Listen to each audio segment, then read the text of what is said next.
Ah yes, shoujo, the genre of anime meant for girls. Wait. Shoujo is not a genre, it's a demographic.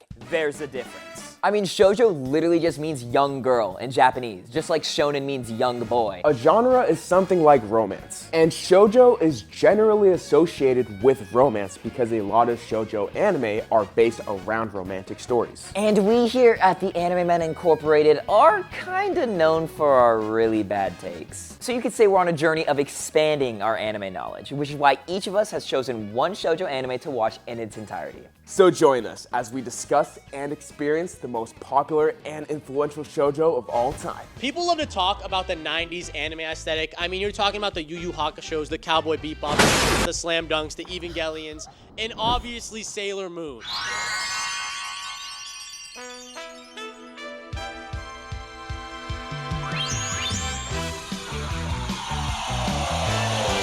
I'm gonna go out and say this. Sailor Moon is the most popular shoujo of all time. I don't care. Sailor Moon was the first to basically bring the Super Sentai, you know, the Power Ranger style formula in the magical girl genre, and it completely like flipped a switch, if that makes sense. Sailor Moon in a nutshell is basically about a clumsy, stupid middle schooler, Usagi. Oh shit, not that Isagi, I'm talking about Usagi here, who meets a talking cat that tells her she's the chosen one, and from here on, every week is a random monster messing with her friend / town, trying to secure, you know, dark energy for the queen and the Dark Kingdom. Usagi then cries for 2 minutes, starts losing the fight a little, and then uses her tiara to secure the win. Tuxedo Man shows up, tosses one rose, Aura farms, dips, and the signal repeats. Of course, I have problems with it. He never actually fights the people, or when he does fight, I love him for that. By the end, it finally stops being a tiara spam and it actually ramps up into a real plot against Queen Beryl and the Dark Kingdom. I'm not going to sugarcoat it at all. The story was extremely basic and it followed the same formula even during more of like the plot heavy manga specific parts. Yet, I was never upset. I was never mad at the episodic monster of the week formula because there was one thing that was secretly hiding beneath all of these fights. And that is the vibes. The vibes in the show are just so good. And I think it has to do with our main character, Usagi, because she's literally the opposite of the perfect main character. She's clumsy, she's lazy, she's stupid. She doesn't really like working for stuff, but at the same time, she will put in the work and do it. She is not like your Tanjiro, where you only see the good in someone and you never see the bad. You see the bad in Usagi. You see it a lot. At the end of the day, she will put the suit on and she will defeat the main villain and she'll repeat the process in the next morning. But beneath the secret episodic style formula, there was a secret underlying plot, and it's about Usagi slowly finding the dream team. Who the hell are you? I'm here to talk to you about the Avenger Initiative. Mercury, Mars, Jupiter, Venus, and her, obviously the moon, building the perfect roster that turns into the core of the whole show. The first person you get introduced to besides Usagi is, in my opinion, one of the least impressionable beginnings of the entire show. We learn about Ami. She's just very on a straight road. She wants to become someone great. She wants to become a doctor. And then after you find out she's one of the Sailor Guardians and she finds out herself, she realizes there's more to life than just the straight path that she was going on. It's about the friends we made along the way, and Sailor Mercury is born. Rei and Usagi are probably my favorite parts of this entire show. Rei comes off as this super confident, prideful girl who's basically just an asshole who says what she wants to say. You find out she does say these mean things because she cares about every single member of the group. And even though she constantly clashes with Usagi, she really does hide how much she actually respects her and their friendship. In my opinion, my favorite girl in the show, besides Usagi, is Sailor Jupiter. She has the strongest introduction. I like the older sister, younger sister vibe with them. She's basically just the older sister of the friend group, and she's definitely my favorite. And last but not least, we have Sailor V, or Sailor Venus. She's like this secret celebrity. She's living the double life. Sailor Venus is basically... Sailor Moon did its job as a show because you can at least relate to one character. At least one character you are going to like and enjoy. And for a lot of people, especially in Japan, it was Sailor Mercury.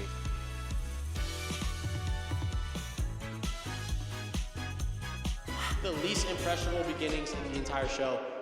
If you don't like it, you don't like it. If you like it, you like it. I'm going to probably read the manga after this. And if you grew up watching it, I'm jealous of you. Once upon a time, there was a red ogre whose constant desire was to become friends with the humans, even though he was always kind-hearted and giving. The humans were always scared of him and ran away whenever they saw him. Then there was the blue ogre, who was the red ogre's friend. The blue ogre notices how hard this has been on the red ogre and suggests that he can stir the pot for the humans. And the red ogre can stage himself as a hero, saving the humans from the blue ogre, thus finally becoming friends with the humans. Well, this ogre story perfectly describes my love story. Well, I don't mean my love story, I mean like it's better if I just show you. My Love Story, or Ore Monogatari, is a light-hearted rom-com anime, adapted from a manga that ran from 2011 to 2016, and it mainly follows the story of a high schooler named Takeo. Now, Takeo is huge, tall, muscular, and very scary and intimidating. And honestly, I can very much relate to this guy.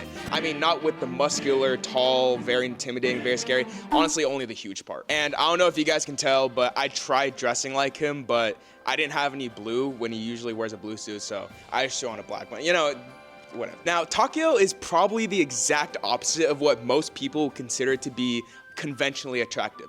That would go to his best friend, Sunakawa, or Suna for short. That's the person that all the girls are into, but he never seems to be interested in any of them. Now, remember the story about the ogres that I previously mentioned?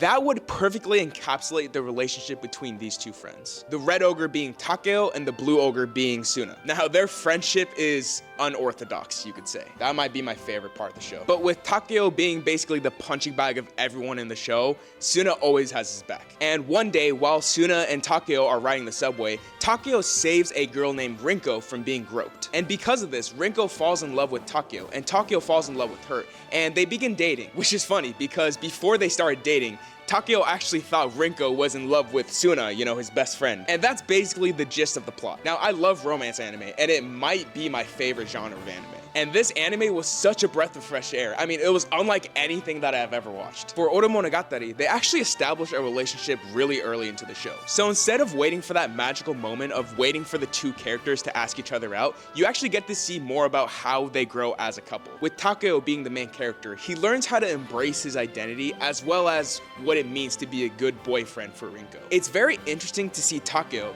the guy who literally scares everyone around him, is actually the polar opposite on the inside. Instead of being the intimidating, scary, mean person that he looks like, he is actually the most caring, kind, and gentle person literally ever, which I feel like is such a breath of fresh air when it comes to these types of anime. It's just really unique. I don't know. And this show being animated by Studio Madhouse, it's gonna have really good animation. And Studio Madhouse is typically known for their action anime. However, they do have a storied history of making romance anime as well, many of which are directed by Morio Asaka, the director of Ore Monogatari. He's worked on banger anime like Cardcaptor Sakura, Chobits, Chihayafuru, and even Nana. It's also interesting to note that the future director of Death Note and also Attack on Titan, Tetsuro Araki, has worked very closely with Morio Asaka, which I feel like that's such a wild contrast. You literally got the director of Death Note and also Attack on Titan who worked with the director of Ore Monogatari. And after I finished the show, I actually really enjoyed it. And it's funny because I've actually been recommended to watch this show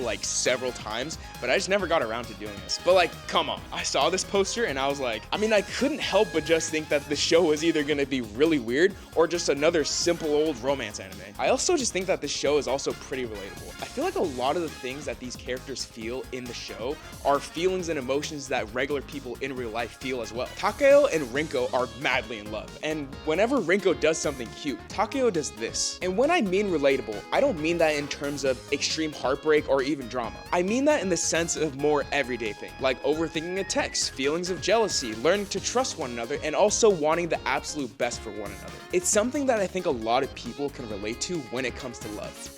I'm sorry, Hayden. Overall, I actually really enjoyed this anime. It's a breath of fresh air, and it's genuinely just something really entertaining to watch. I found myself relating to this show a little more than I would have liked, and I think some of you guys might too. So check it out. So way back in 2021, I actually started watching Fruits Basket in Discord with some random people, and for whatever reason, I decided to drop it after 8 or 9 episodes, and I'm really glad I started watching it again. So the original story was created by Natsuki Takaya way back in 1998, and it continued all the way until 2006. And that meant Instead, the 2001 anime covering Fruits Basket had to create its own original ending, which meant it deviated from the original source material. So the 2019 anime came out to fix that problem, to adapt the entirety of the manga and follow its original source material. But enough of that, I'll be getting into the summary now. Fruits Basket is about a kind-hearted girl named Toru Honda who loses her mother and her home, so she decides to live in a tent. Coincidentally, fate intervened and a couple members of the infamous Soma family, Shigure and Yuki, decided to invite her to her home after discovering what she was living like. I mean, in a tent, come on. And obviously, neither of them expected that the kindness they shown to this girl would equate into something life-changing. I mean, the scope of their lives changed, and for the better. And upon living with them, Toru discovers that this family carries a curse. Any member of the family hugging someone of the opposite sex will transform them into an animal of the zodiac. And as the story continues, Toru finds herself meeting more members of the Soma family. Kyo is the cat, so he's obviously very angry, he likes drinking milk, and he has a grudge with Yuki, who happens to also be a rat. Yuki, being the rat, is obviously very charming, quick-witted, you know, he gets all the girls at school, but he also has very low self-esteem. Shigure is the dog, so he's obviously very playful and teases other members of the family, but he's also cruel and sometimes schemes to tip things in motion towards his favor. And it's clearly evident that other members of the Soma family would share characteristics with their respective cursed animals, but honestly, I should stop talking about that. You should watch the show on your own and figure that out for yourself. You know, something I noticed that really hit me hard as I was watching the show was Toru Honda, being an outsider,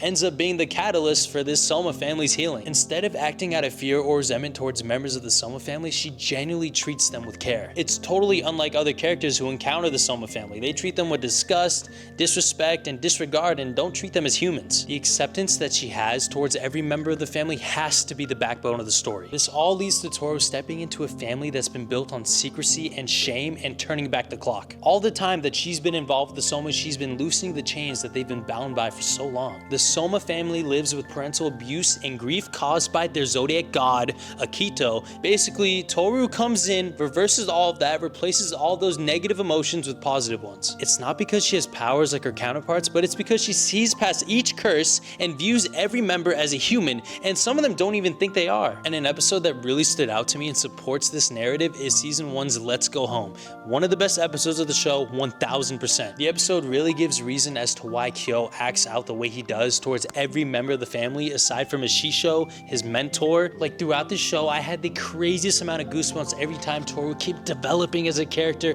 kept strengthening her goals with this family, what she was trying to do, and honestly, there wasn't an obstacle that could stop her. This episode basically showed me the heights that this show was going to reach, and it wasn't the only one either. Episodes that had me feeling the same were My Precious, I'm Disappointed in You, and What's Your Name? And honestly, these episodes really elevated the show for me, and I didn't know it was gonna go down like this before I even started watching it. And I don't want to go into detail at all about what these episodes show because you need to experience them for yourself. Each character in the story feel real. Kyo with his anger and shame, Yuki with his yearning for connection, Akito wanting control based on the role she was bestowed, and Toru being ever so resilient. And this right now is to anyone who hasn't given Fruits Basket a chance. It might be time to. I'm being 100% real. Mic drop.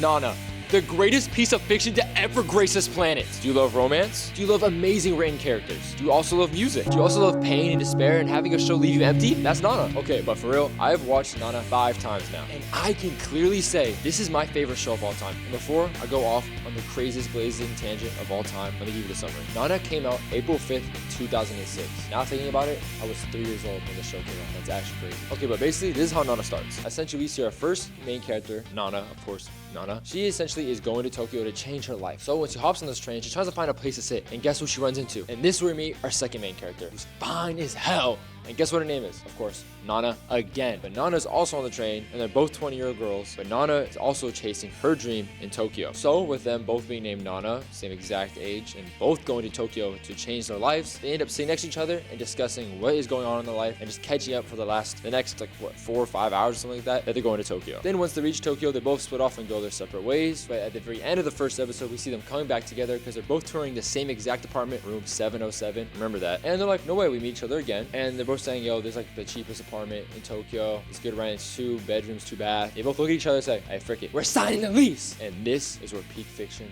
truly begins. But from then on, we start learning more about these 2 main characters, both named Nana. Black hair Nana is actually in a punk rock band that she started in high school with her main lover named Ren. Ren ends up leaving to go to Tokyo to find the newest, biggest, baddest band, the rival band. And that band, his name is Trap Nest. Ren ends up leaving them. And this is where we also meet the 2 other main characters as well, Nobu and Yasu. Nobu, Yasu, Ren, and Nana all went to the same exact high school, starting a band together in pursuit of their dream. While the other Nana was just an airheaded girl, but her best friend Junko, they grew up together. Nana, as we see in the backstory on the come along, is a very, she a bop, I'm not gonna lie to you, you know. She definitely multiple guys, talking to older guys. Her life is kind of crazy. And this is where we truly find out what relationships are gonna be like to tell the tale throughout Nana. Nana meets her boyfriend named Shoji, and you know, they both go to the same college. Everything's sunshine and rainbows. They love each other. They go on dates, everything's connected, but then comes the first problem. The real reason why Nana was going to Tokyo is because Shoji was leaving to go to Tokyo for school. He's going to art school. And guess what? Who's also going? Junko is also going. And her other friend and her boyfriend. Everyone was going to Tokyo and she's being left behind. So that is why the first Nana went to Tokyo. But essentially, Shoji ends up cheating on Nana. But through all this, we start meeting the greatest characters of all time. I already mentioned Ren and Yasu and Nana again. But what y'all know about Shin,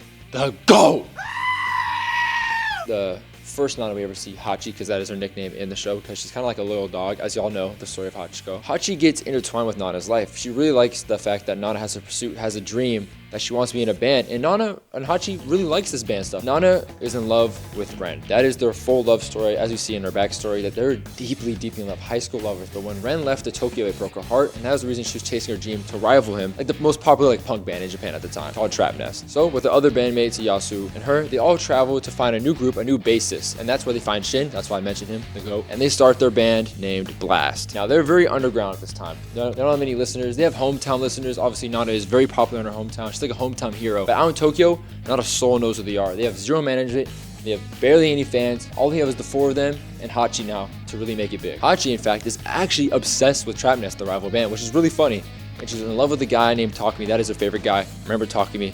He's a very, very pivotal character in Nana. But through the show, you start learning more development. Each one of these characters has a different vibe, different problem, different swagger to them. And in my opinion, even better. I think the side cast is literally better than both the Nana characters. Not only do we see the main plot of these 2 bands trying to fight for glory, we also see love stories in between both the band members, Nana and Ren. Ren comes back and sees Nana for the first time after a while, and a love story sparks again. But now, Hachi, like I said, was in love with Takumi. She's like, oh, that's my idol. Guess what? Takumi pulls up and... No, I'm not going to spoil anything here, but, you know, real Nana fans, if you guys watch it, you know how I feel about Takumi. Then it's a love triangle. You know, we have Nobu in there as well, who also is in love with Hachi, but Hachi's in love with another man. So much goes on, so much pain and despair that goes on, but a lot of character development in between that. You see very, very popular brands in Nana. Most heavily the influences Vivienne Westwood, and Chrome Hearts, of course, is also right there. And Vivienne Westwood played a very big role because in the 70s, Vivienne Westwood was a very heavy influence in the punk rock industry, and that is where our author took inspiration from, like Sid Vicious, who's also supposed to be Ren, and Sid Vicious's like girl, Nancy, was supposed to be Nana. That's where they're from.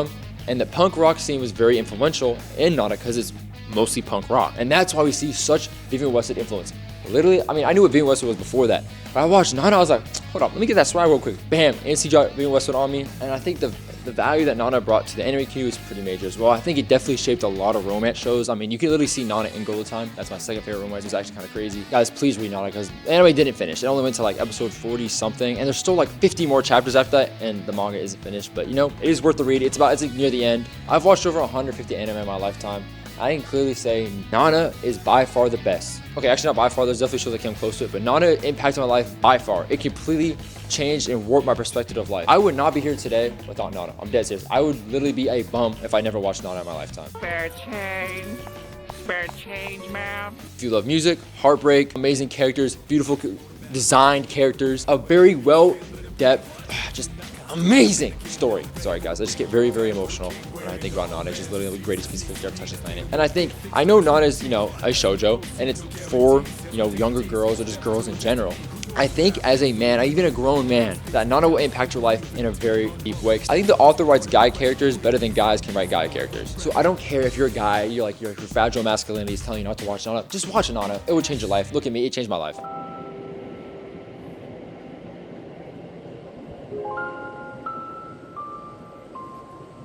And you know, every morning when I've taken this train, it's been pretty boring, but Ever since you came along, it's gotten just a little bit better. Honestly, I feel the same. Cut! What are you guys doing? How can you even call it acting? Did you read the script? Yeah. You're supposed to say it. Display even has a deal going on where you could get 33% off 1 or 2 displays. And don't forget to mention how easy it is to stick up on the wall, okay? Let's go for the top in 3, 2, 1. Are you in need of some displays? I believe they are. Well, look no further, because Display and their metal posters has you covered. And Display offers 38% or more when purchasing 3 or more posters. Talk about a bargain. And did we mention how you guys can even make your own display posters? It's pretty easy. Even we did it. Wait, you're telling me we've made and recreated our own posters? Yeah, we did. Take a look at this. Oh, they did me pretty good. So make sure to check out Display. Now, where were we? You know, this train ride has always been really boring. Welcome to the Ouran High School Host Club. I am your host, Sam. And you might be thinking to yourself, Sam, what is a host club? What is Ouran Academy? Well, allow my friend Tamaki to tell you. The Ouran Host Club is where the school's handsomest boys with too much time on their hands entertain young ladies who also have way too much time on their hands. The Ouran Host Club consists of these guys right behind me. Let's just introduce them. Tamaki, our club president, aka the king. His luscious blonde locks can woo even the most stubborn of girls. His charm is absolutely unmatched, but so is his love for not just our protagonist, but the other characters in the host club. Next is Kiyoya, the vice president, but in reality he's like the shadow leader and like business guy, and he's always writing stuff for the host club.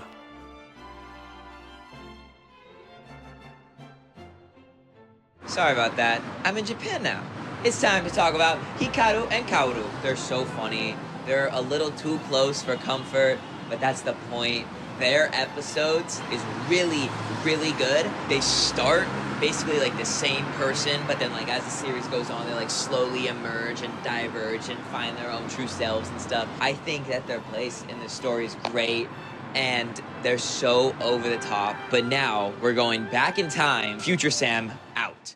And then how can we forget about our classic lolly insert, Honey? This guy right here, Honey, is like the oldest one in the host club. And I love Honey. Whatever you do, don't wake up Honey from a nap, because if you wake up Honey from a nap... Also, if you're wondering who I'm dressed like right now, I'm wearing PJs and I have this is supposed to pretend this is a teddy bear. Pretend this is a teddy bear. I thought I could cosplay as Honey. I originally ordered an Ouran High School Host Club suit, and it looked really cool, and I was so excited to wear it, but no, it got delayed. And you basically can't talk about Honey if you don't talk about Mori, who's basically like his other half. He's just like this tall, quiet, stoic, tall guy. Like, he's always in the background. Haruhi is our main character. She is my favorite character in the whole show. She is the only girl in the host club. Haruhi is, I think, the best part about this show. The way that she interacts with the other characters and almost like brings them down to reality is my favorite thing ever. I think a lot of people can relate to her. So basically some backstory about how Haruhi came to join the host club. Long story short, she ends up breaking a really valuable vase. The only way that she can make up for that payment is if she joins the host club. I kind of know what you're thinking. Oh, Sam, if the host club is a place where guys entertain girls, how is Haruhi supposed to be a part of the host club? Haruhi has really short hair and she doesn't really dress like a girl when she walked into the host club. Basically, all the girls that come into the host club think that Haruhi is a boy, just because they dress her in boy clothes. And because of these aspects, Haruhi is actually a popular character amongst those who identify as non-binary. But seeing how she doesn't really mind how people misgender her, I just see Haruhi as someone who doesn't care about what other people think of her. Like, the light bulb thing is genuinely hilarious. Like, how each member slowly realizes at different times that it's like, okay, this is a girl, this is not a guy that we thought, you know. I think it's hilarious. Comedy and then the heartfelt and like romantic parts are just balanced so well. It's like a big old balance beam where like I'm walking on the line, but I'm never about to fall because it's just done so well. And nothing ever feels out of place. Like no joke or anything like that. Maybe besides for like a few here and there, like ever feel that out of place. And I think this is all due to how well Haruhi balances out like the rest of the guys in the host club. Because again, these guys are all like so stereotypically charming and crazy and dumb, and Haruhi is literally like the anchor that holds them all down and like keeps them level and in check with the world. Overall, guys, Ouran High School Host Club is able to balance comedy, romance, insane moments perfectly, except I just have one problem. The ending of this show is serviceable for something that will never get a season 2, you know? Like it ends and then you're like, wow, that's satisfying. I want more, but if it ends there, that's like a good ending for it. I kind of see the Ouran High School Host Club ending like kind of similar to the Hunter x Hunter ending. Like the mangas for both series are like, they kept going, but the anime is finished. And even though they're not done, like, I think the way that they end is, like, serviceable. And, like, I was satisfied with both. But I will, without a doubt, be reading the manga. Like, I'm not even joking. As soon as this recording is finished, I'll probably go... Actually, hold on. Do we have the books? I think we literally have the manga. Hold on. What do you know? We do have the manga. If you are looking for an amazing shoujo, even if you aren't a fan of shoujo, I still so recommend checking out Ouran High School Host Club. I think it's hilarious. I think it's heartfelt. I think the characters are some of my favorite characters in like anime, or at least like Tamaki and Haruhi. I just kind of sad that I finished it, you know? Also, very last thing. The intro and the outro are so good. I love the intro, how it just starts immediately. It's like, geese falling. Imagine if the creator of Evangelion got to direct his own shoujo anime. Well, you don't have to imagine, because that's exactly what Karakano is.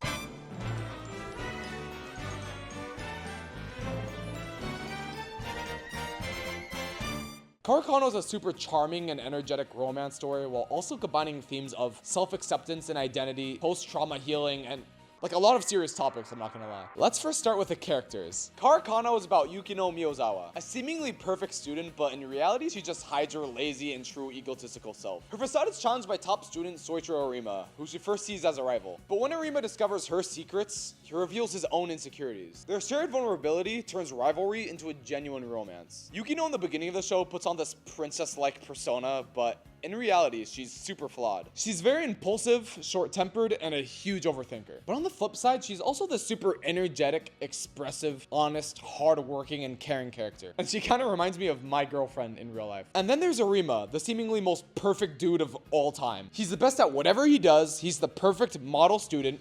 He's kind, caring, noble, literally everything you can name. But in reality, he's the most flawed individual in the show. He puts on this perfect mask because of his past trauma, but in reality, he's a self-critical, desperate, and possessive figure who's just desperately yearning for connection and love and meaning. And don't get me wrong, the side characters in the show are also awesome. Whether it's Yukino's awesome family or Asaba, who I thought was in love with Arima at first, but he actually just wants to make the ultimate duo with Arima to get the most girls possible. I mean, hey.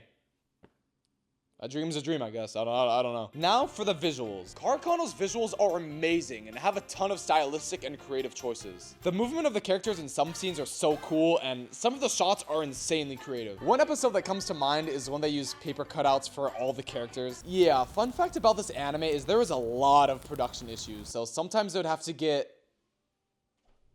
experimental. And despite some of the production issues, this anime still lands on its feet. A thing y'all might not know about me is that I'm a director. Thank you guys. Yep. Thank you so much. Thank you. So I really appreciate the creativity put into Karakano. And from experience, I really think certain limitations can actually lead to creating something even more creative and memorable. And I think Karakano is a perfect demonstration of that. Okay, hold up. I also forgot to mention the soundtrack. Karakano's soundtrack is one of the best I've heard in any anime. It's exceptional. The soundtrack of this anime enhances all the romantic and wholesome moments when it needs to, but also the super mundane and downright depressing moments as well. And honestly, I'm not surprised since this music was composed by Shiro Sugisu, who also did all these anime.